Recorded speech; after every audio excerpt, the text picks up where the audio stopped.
Okay, we're gonna just run through the slideshow.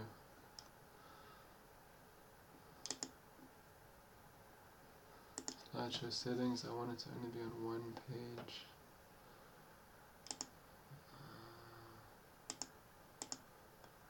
And slideshow start. It's the wrong slide. I'm gonna close that. Okay, that's irritating.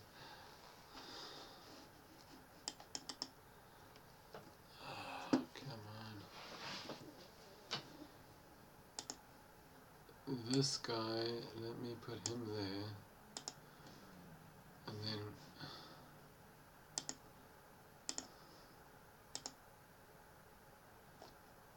yes.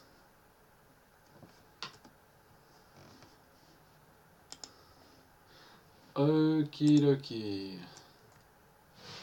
Okay, welcome guys to this is just a bit of a demo lecture that I've put together. Sorry about the delay. I essentially had a look at the courses, the course combination for the BIT Entrepreneurship and New Technologies kind of combination course, which is not really something I've heard of too much before. To combine the three, but very interesting. I mean, three topics I'm certainly extremely interested in.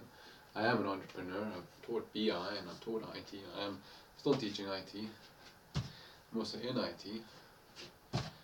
And new technologies are, I'm not that familiar with all of them. I'm most familiar with of those ones, your AI and machine learning, automation, and expert systems. Your sensors, your Internet of Things, your big data, and your networking. A bit of security, but not really nanotechnology, biotechnology.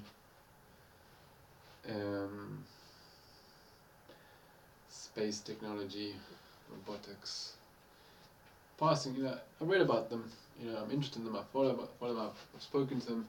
I've spoken about some of them to my students that are IT related, so your robotics, your space technology, but not biotechnology or nanotechnology. Anyway, so I just came up with a kind of a demo, kind of a lecture that wraps them all together. So it's a pitch for a business from an entrepreneur's perspective. Something I'm particularly interested in, which is the education space. I'm actually already an entrepreneur in the education space. Don't worry, I'm not competing with you guys. I'm not teaching IT. But it is, so it's wrapping them all together. It's wrapping together entrepreneurship, business information systems, and new technologies. Essentially, it's called the African Education Network.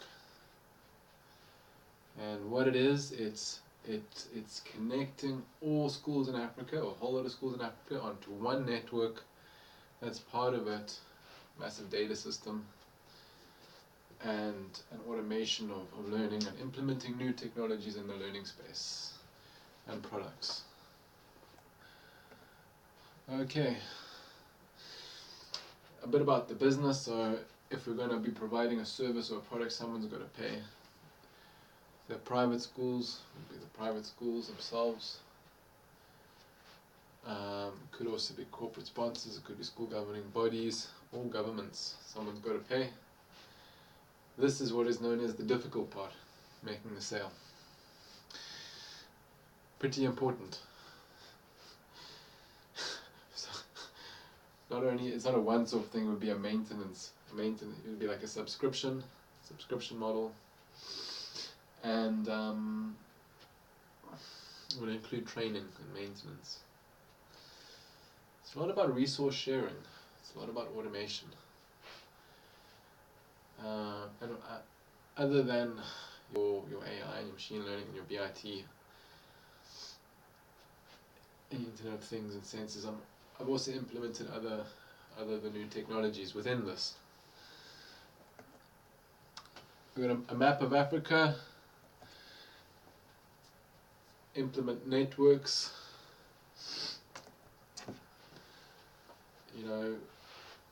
lands and mans,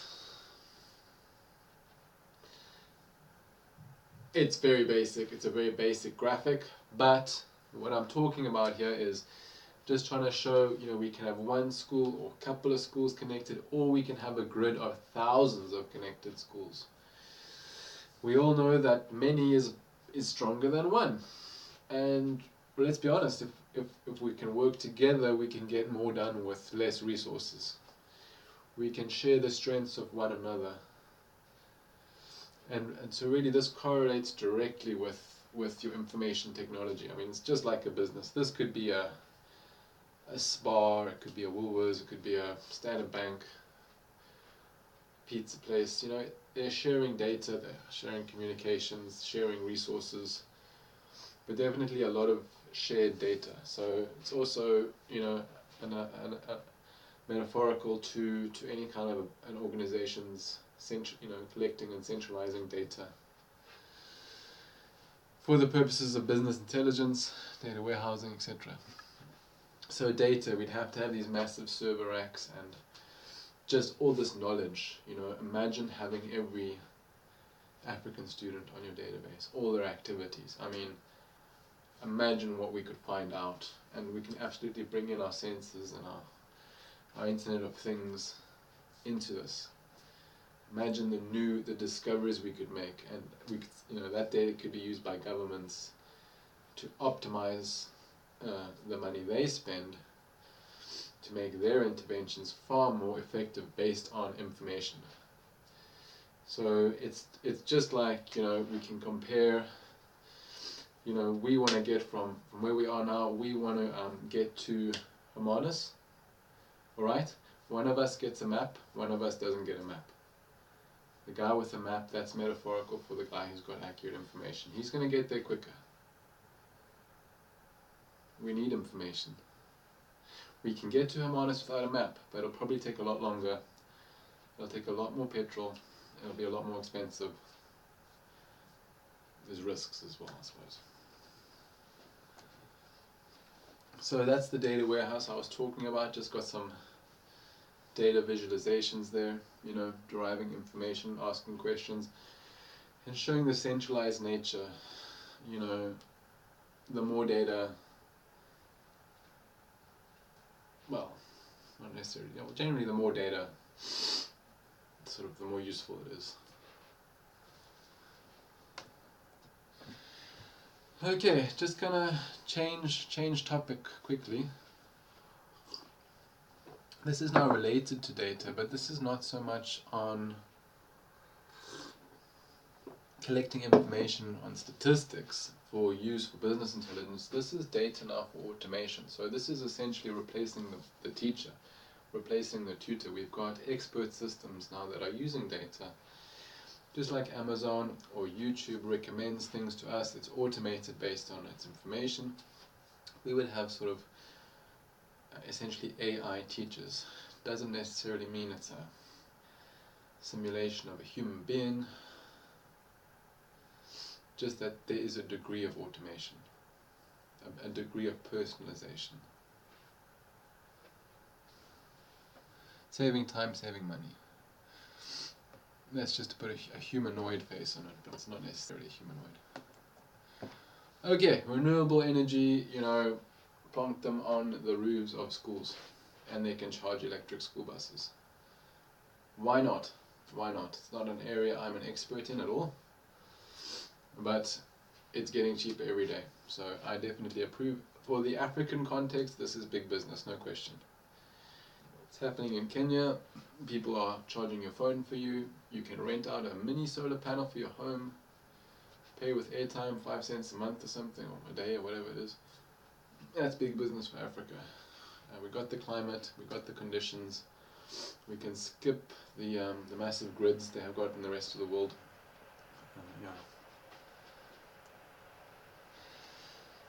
Skype in the classroom, perhaps slightly out of place, but